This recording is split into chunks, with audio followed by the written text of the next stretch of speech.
En el video de hoy hablaremos de receptores farmacológicos. ¿Qué son los receptores farmacológicos? Los receptores son responsables de la selectividad de la acción del fármaco.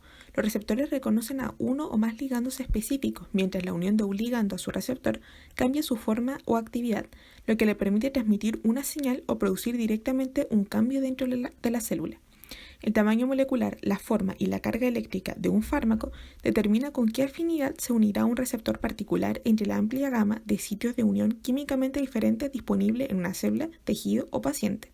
En consecuencia, los cambios en la estructura química de un fármaco pueden aumentar o disminuir drásticamente las afinidades de un nuevo fármaco por diferentes clases de receptores, con alteraciones resultantes en efectos terapéuticos y tóxicos.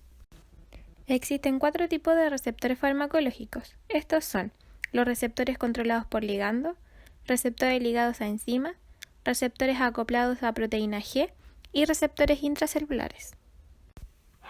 Receptores controlados por ligandos son canales cuya apertura o cierre se asocia a la interacción con un ligando presente en el medio extracelular.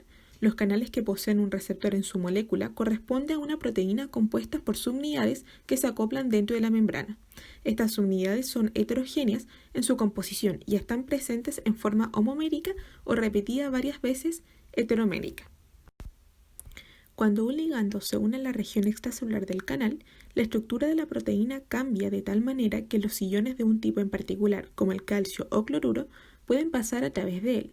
En algunos casos sucede al contrario, el canal generalmente está abierto y la unión del ligando hace que se cierre.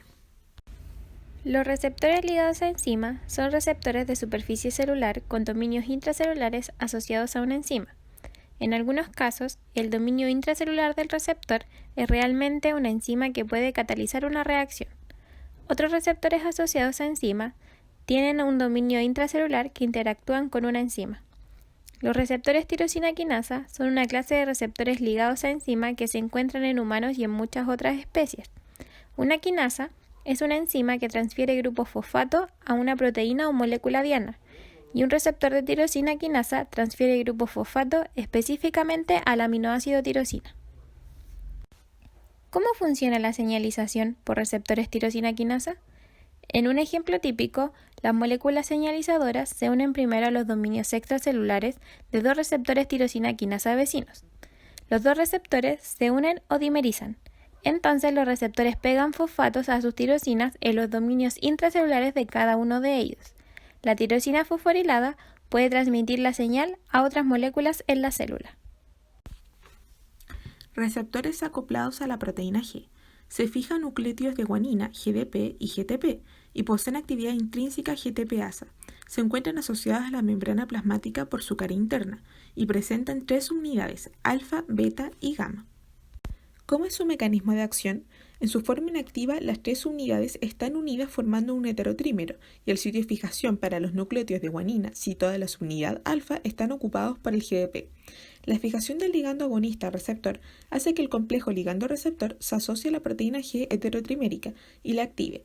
El GDP es desplazado al sitio de unión en la subunidad alfa por un mecanismo dependiente de magnesio y su lugar es ocupado por GTP.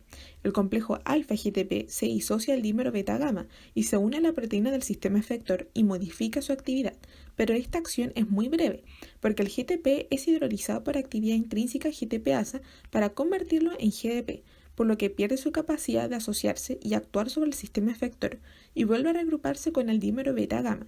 La interconversión entre GDP y GTP influye también en la afinidad del ligando por su receptor. El GDP aumenta la afinidad, mientras que el GTP la disminuye. Los receptores intracelulares son proteínas receptoras que se encuentran al interior de la célula, generalmente en el citoplasma o en el núcleo. En la mayoría de los casos, los ligandos de los receptores intracelulares son moléculas pequeñas e hidrofóbicas, ya que deben poder cruzar la membrana plasmática para alcanzar a sus receptores. Muchas vías de señalización, que involucran tanto receptores intracelulares como de superficie celular, producen cambios en la transcripción de los genes. Sin embargo, los receptores intracelulares son únicos porque provocan dichos cambios de manera directa, al unirse al ADN y alterar la transcripción por sí mismos.